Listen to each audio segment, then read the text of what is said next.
everybody, what's up, and welcome back to the garden. Checking to see what's in bloom today. Today we're going to be talking about the balcony mix petunia. I purchased this from Baker Creek Seeds. The description on their website says, this old petunia was popular with gardeners throughout much of the first part of the 20th century, but has nearly been lost to cultivation because of seed companies' interest in selling new varieties. This variety has delightfully fragrant blooms in shades of rose, lavender, and purple. Trailing plants are perfect for adding color and fragrance to window boxes and hanging baskets. And boy, oh boy, were they correct.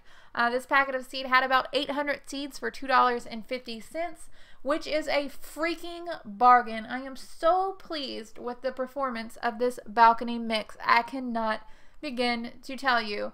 Growing an open pollinated heirloom type of petunia has totally changed the game for me. I am not going to buy a sell tray of petunias from the Home Depot or wherever ever again. These things are so beautiful. The shades of purple and lavender and the whites.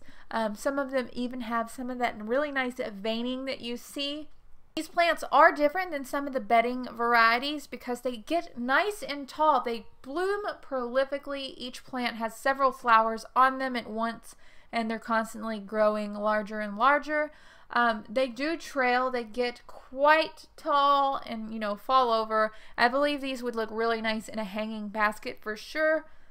But I think the best part and the thing that I was most surprised by is that these petunias have such a beautiful fragrance. In growing petunias before, you know, hybrid varieties, I've never had a petunia that was scented.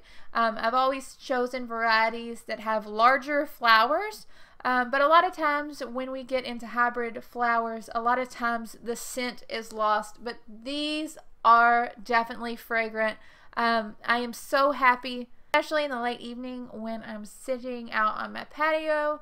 You can definitely smell these. I think these are a wonderful addition to the garden.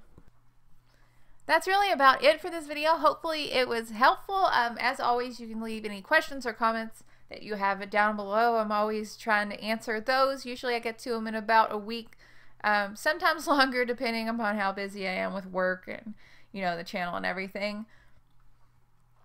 If you're new to the channel, be sure to subscribe. I'd absolutely love to have you. We are making new content all the time. Sometimes it's DIY projects, sometimes it's gardening, could be even soap making. You really never know quite what I'm going to upload. So if you like a little bit of a surprise, you might like this channel too. Always going to just keep on growing. Be sure to tell your friends, hit the little bell icon, all that good stuff. I hope that you guys are having such an amazing day. I will talk to y'all later. Bye, guys.